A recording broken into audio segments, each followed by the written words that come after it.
Steel arrow, sure, get them. All right, I'm going to check out these weird artifacts that we've been getting. Let's see. Let's go ahead and examine it. It's a flaming bronze battle axe with no cell. That seems interesting. And what's this one? It is an electrified steel vine reaper with no cell. Wow, okay. 1 dice 3, not very powerful. And the strange tubes, aka the folding chair. Awesome. Okay. Yeah, we have so much stuff to sell.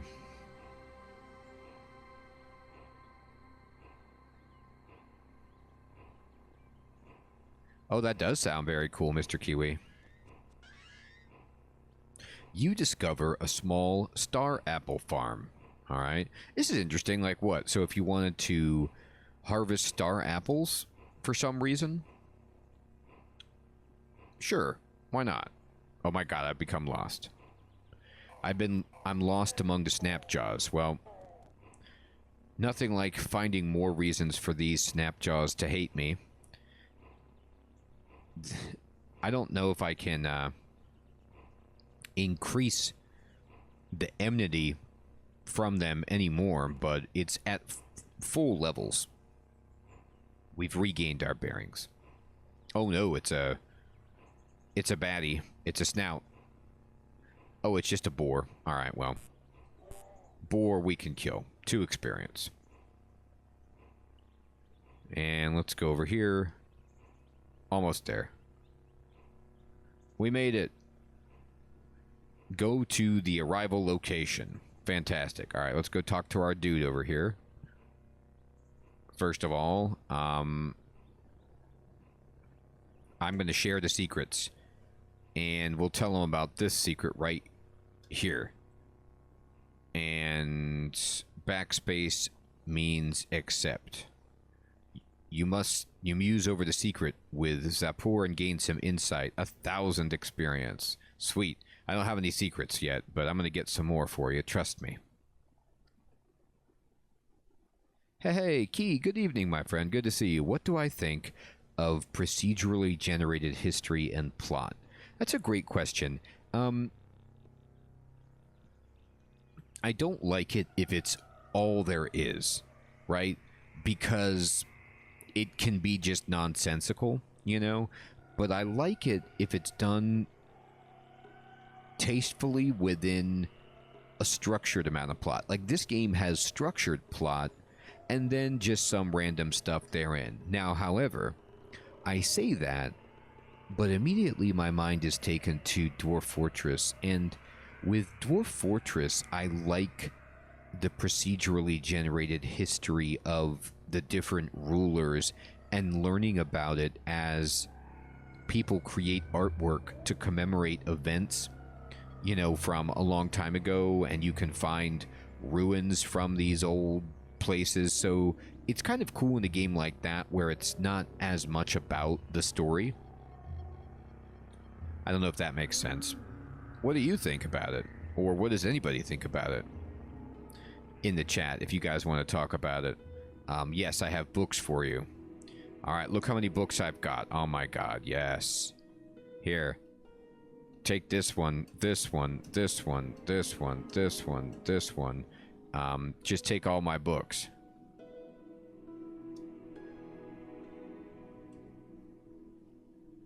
I have to tell you, I'm reading the Silmarillion right now, and the entire beginning of the book is all exposition, and I know that Tolkien, you know, crafted all of this stuff over decades, but you can see how, you know, Dwarf Fortress takes that and runs with it and just kind of procedurally generates these the comings and goings of, you know, civilizations and empires and leaders and kings and queens and all that stuff. And it's just fine. Let's see. Do I have any books to give you? I got no books. All right. So we gave a bunch of books, and we actually are getting much, much closer to leveling up. So that's fantastic. Now let's go sell stuff. These guys actually usually have ridiculous, like, armor. So his steel boots look really tempting. I wonder how much cash he has. But he doesn't have any actual money. This carbide shield, though, is insane. I definitely want this shield.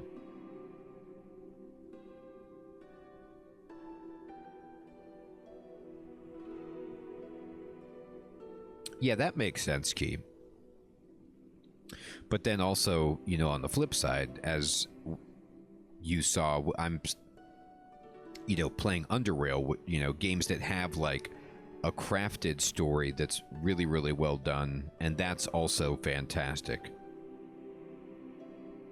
Let's see, what do I want to do here? Do I want to sell you a bunch of stuff and buy your shield? The only problem with your shield is it's not a buckler, so it would take up a slot. Like, let me just look at my character really fast, you know, because in terms of shields, I have a buckler that I'm wearing on my upper right arm.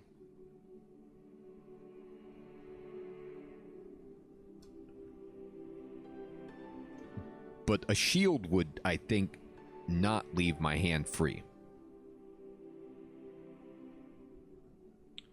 Oh, thank you, Mr. Kiwi. That's a great idea.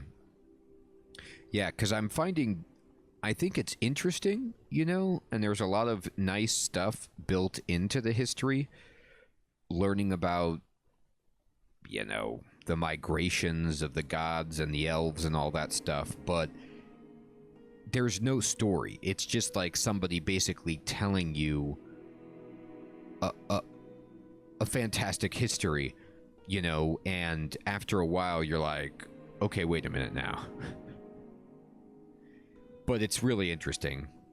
It's just a lot. There's a lot of names, and people have, like, multiple names, and so it can be hard to follow. I have chain boots and not steel boots. That's a good point, Mr. Kiwi. I have nothing on my lower left arm. Oh, because I'm wearing I have a two-handed sword, that's why. Let's see. So do I want a shield? I don't know. I don't think so. I don't want what that guy's got. Let's go sell some stuff to somebody else. What has this guy got? Chrome guts. Oh, he has a bunch of artifacts. These could be not bad. I don't know what... I think these are all, like, cybernetic implants, but I'm not sure. No.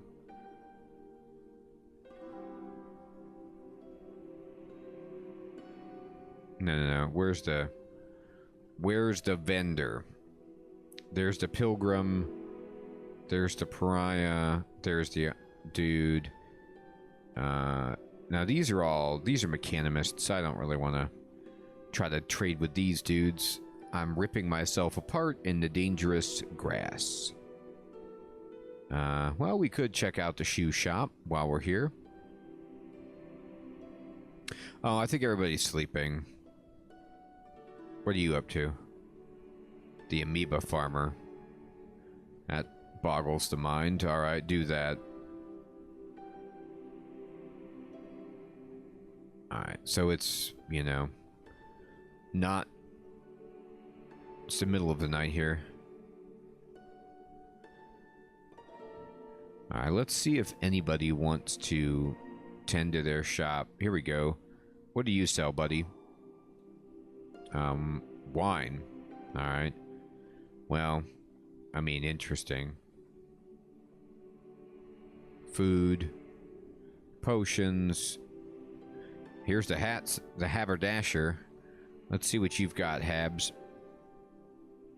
Yeah, I do need some stuff. Alright. So he has a steel helmet, which I actually believe I have also. So that's not going to do it for me. Let's think. Maybe this is why I didn't trade very much in the town, because the shops are not exactly passing muster. Here's a bookshop, though. Let's see. I could buy books and then sell them back for experience. I don't know how wise that is, but it's funny. Alright, so, like... Let's see. How much experience would you give me for the gifted, maybe? Alright, let's say I wanted to trade you for that. Do I have the stuff to trade you back? Take my 27 bronze daggers. I'm not sure, Mr. Kiwi. We're going to find out. I'm doing a little science here. I am doing some science. It could be a disaster, but I'm interested. I've got all these rifles. I might not actually have enough to trade this person for the book, now that I think about it. I'll keep one rifle, just in case.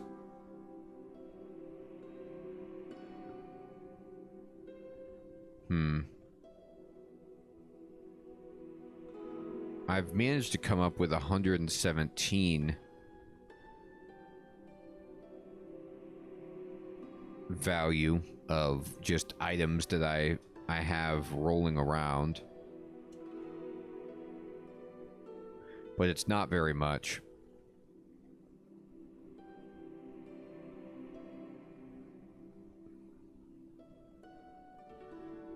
I know, Key. It is the barter system. We're trading in water here. No, I don't think I have it. I just don't have enough. I have a reasonable amount of stuff, but not enough to trade him at the moment. So let's try a different trade. Let me just trade for your copper nugget. Let me trade you some of these, you know, items that I'm carrying that are heavy.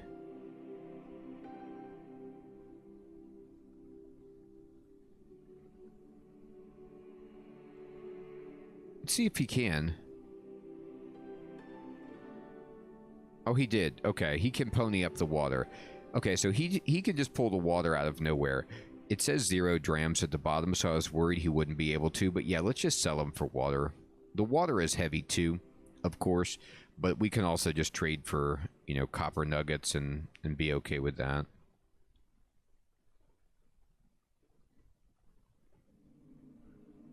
Looking for work? I am. Oh, that's right. This is where you get the quest to solve the murder mystery. I will accept your quest. And let's trade. What do you got? Nothing. Alright. That's a heartbreaker. Okay, let's go in here. Do you have anything... He has a copper nugget. I can trade for that.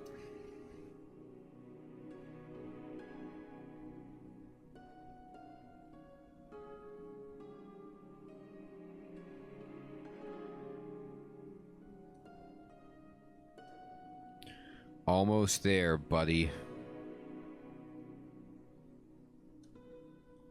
Here you go. Great. Okay.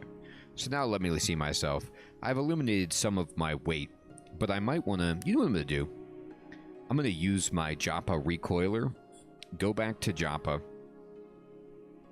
and drop all this stuff in a chest, and then go explore.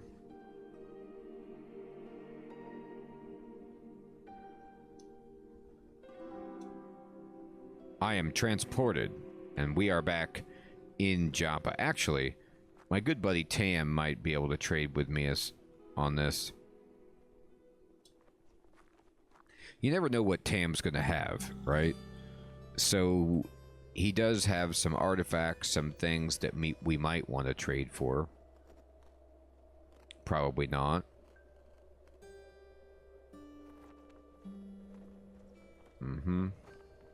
He's got nuggets, though. Gotta love these nuggets. Alright, I'll trade you for these. You can have this, you can have that. that. Let's see. I got some more weapons for you, buddy. Here, 1, 2, 3. Yep, rifle time. There you go. Offer. Sweet. Okay, great. So now I've been able to sell a lot of the stuff that was burdening me. And, hey, Leech De Niro, good evening, my friend. Good to see you. I'm going to go into the chest and drop this stuff. I love this game. We're trying our very darndest to make some progress here with this character. We're just slowly, you know, depositing items. Okay. And looking around the map, trying to get some experience, get our character a little bit stronger. I'm going to drop this in.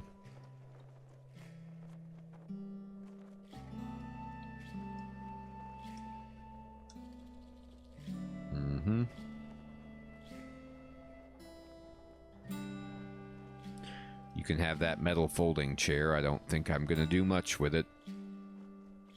I'm also going to honestly put in some water. It's very, very heavy.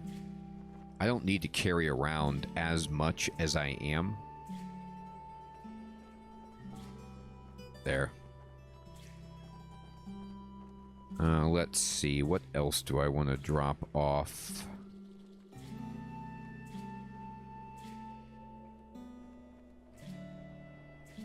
These don't weigh a lot, but I feel like, you know, I don't need all these arrows. But it's okay. It's okay. Broken weird artifact. Actually, here, let me do that. And then... Oh god, did I not transfer it? I forgot. I did not transfer it. But actually, let me see if he can identify this for me. Hey, Hans. Good evening, my friend. I know, the soundtrack is really good, isn't it? It's such an interesting soundtrack. Where is the broken artifact that I've got? Oh, where is it? Here it is. Can you, I need you to basically identify it. Yes, 2 drams. It's a broken grenade. Okay. You can't fix it, can you? 5 drams. Yeah, repair it. Thank you. All right, perfect.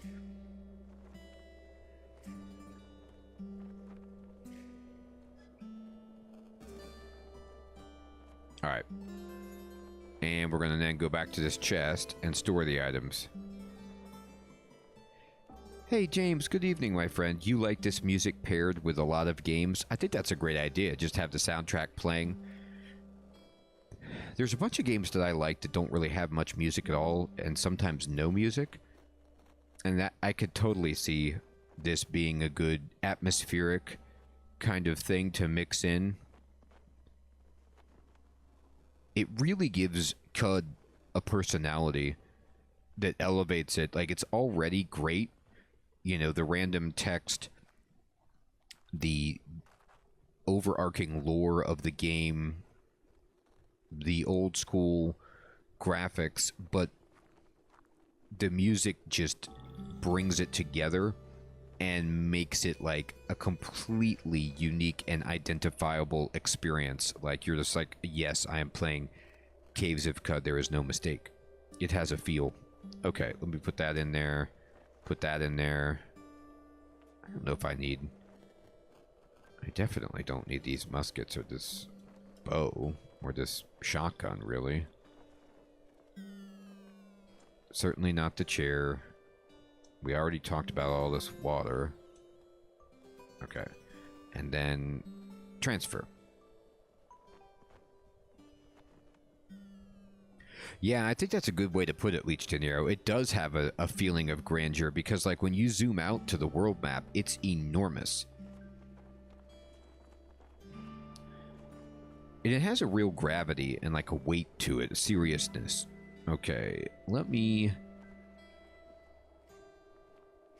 We could go over to this town and see if they need any help. And we also had... Bela, where are you, Bay? marked on our map. Is this it right here? Yeah.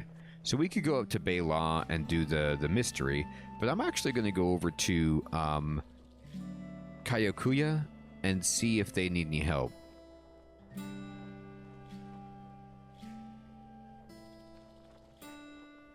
You know, I get a lot of flack from people for traveling on the overworld, so let's see if we can actually get there by not doing that. Oh, look, we found some walls here. Maybe there's something interesting to explore. I mean, there could be... Uh-oh. This guy's coming at me. What is this thing? It is a leech. Gross. 75 experience, though. That's not gross. That's great. I'll take it. I'm just going to actually wait.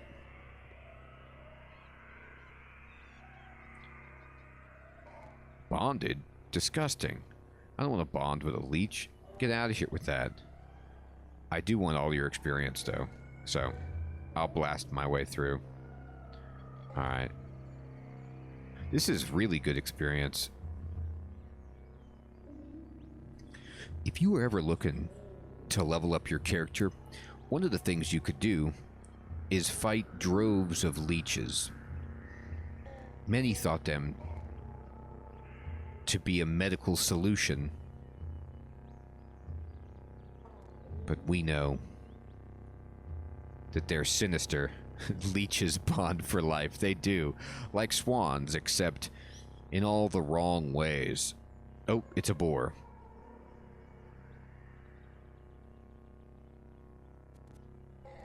Take that.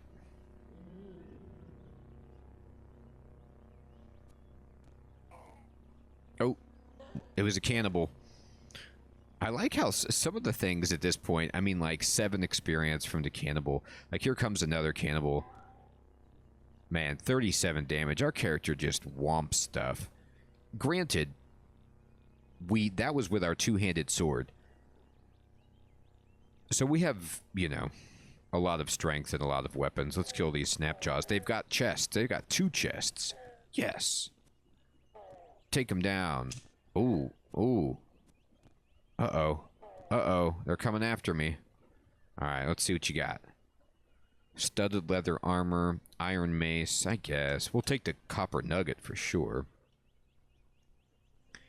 This stuff's garbage. Hey, Ross. What's up, my friend? Good evening. What build are we going for? Let me show you. We are, we're going for a multi-arm mutant. We're just basically an outrageously strong person. So we have multi-legs and multi-arms. We also have Chimera, so we can get random extension, like different body parts when we mutate. We have a shell on our back, too, so we're like a real tanky character that is holding... Right now, we've got a two-handed longsword, a steel longsword, and a carbide dagger. So we have 3 weapons and, you know, a buckler. It's pretty good. I'm enjoying it. Ooh, lacquered boreskin gloves. That's right. Let me look at these things. They repel liquids and cannot rust. Well, that seems great. Get it. Let's equip these. I mean, like, I'm wearing just regular gloves, right? I can put on these lacquered gloves. These are great. Lacquer. What do the woolly ones do? Let me see these. They give you heat resistance. No, they...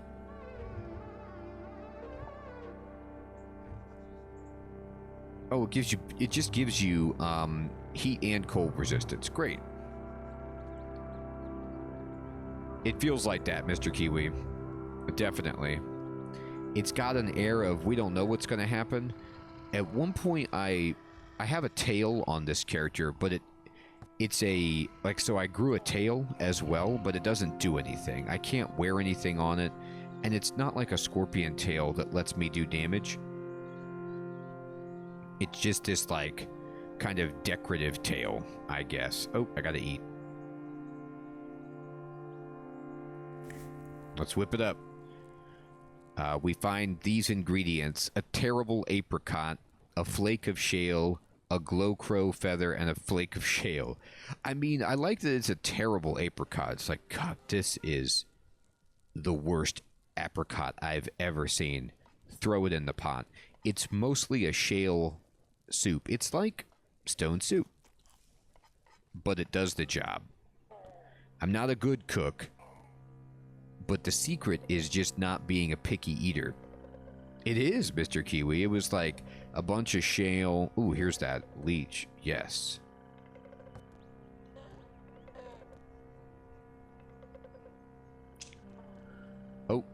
Oh no, the honey skunk and the marl got into a little tussle there. Oh man, I am so close to raising a level. This is fantastic. Alright, where am I on the map? I mean, I need to keep going. I'm going to do this forever. I need to keep moving over if I want to make it to the town. So I need to go east if possible. But these, oh, the marl, these rocks, is it what's in the way?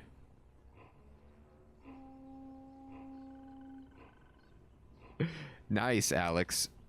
You know, Fable 2 is my favorite one. I haven't played it since then. Uh-oh. The novice of the sightless way to the northwest burrows a channel through the psychic ether and begins to sunder our mind. This actually does a ton of damage.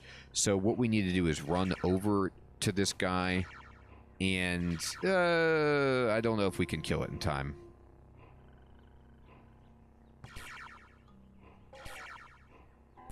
Alright, we got one. Great, we killed 2 dudes. Those guys are really hard. So Leech De Niro is saying, have I tried something at Steam's Next Best? I have not. Have you guys been doing that? Hostile Mars is what Alex says he's been looking forward to. I got, Hooded Horse contacted me about a game, and I'm going to try it pretty soon. It looks like a medieval town builder, and so I'm going to be playing that pretty soon, but I haven't looked too much at it. That's interesting, Key. No, I haven't thought about that. Do you think that would be fun?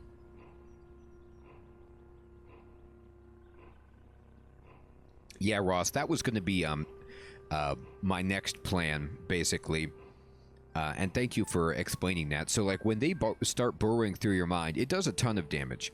And as Ross is saying, if you go off the screen and you move out of their line of sight, I believe they can't do it anymore, and it wears off.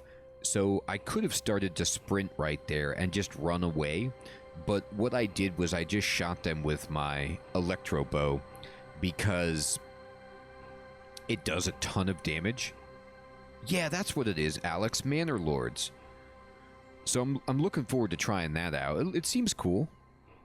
It seems like it's kind of, you know, Medieval Dynasty, but with even more going on in terms of larger sieges and stuff like that. I don't know. I don't think you play it, like, through a solo avatar. Exactly, Alex. Right, the same publisher of Clamfolk. I think they were actually responsible for Terra Invicta as well.